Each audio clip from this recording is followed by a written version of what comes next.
Imagine yourself standing on a windswept beach. Waves crash relentlessly, echoing the constant pull of time. This is the kind of scene that philosopher Friedrich Nietzsche might have loved.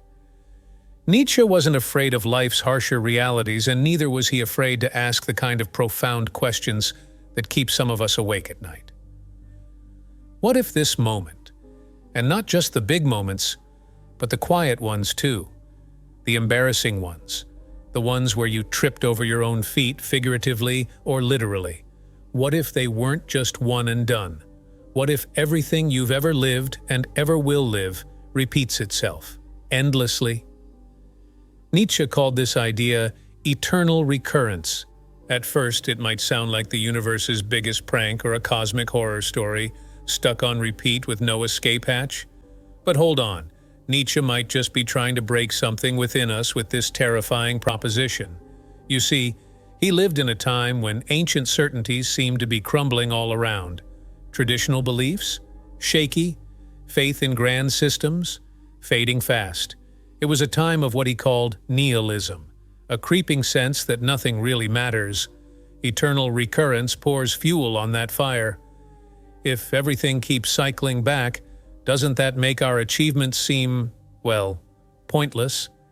How much effort should we put in knowing a cosmic reset button will erase it all in the end? And if life really is this repetitive, don't we risk a terrible boredom, a kind of soul-crushing loop of stale days?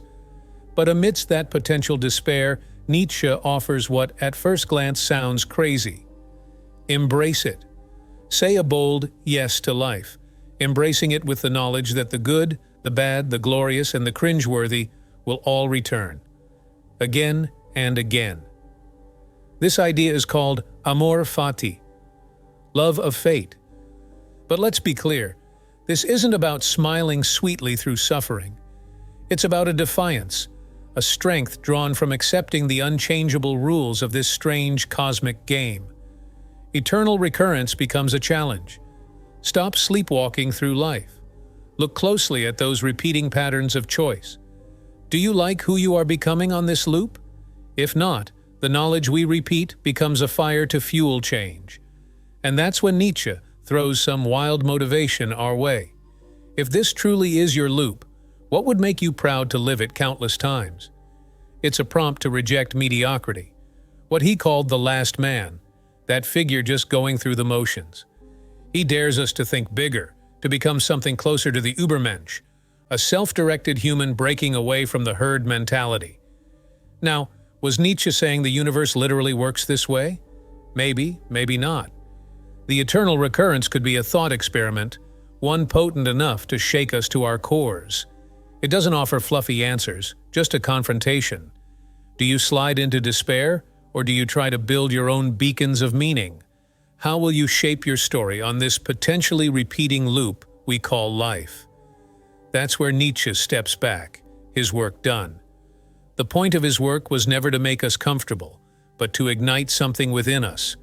Whether that's a fiery rage against existential meaninglessness or a spark of defiant creation.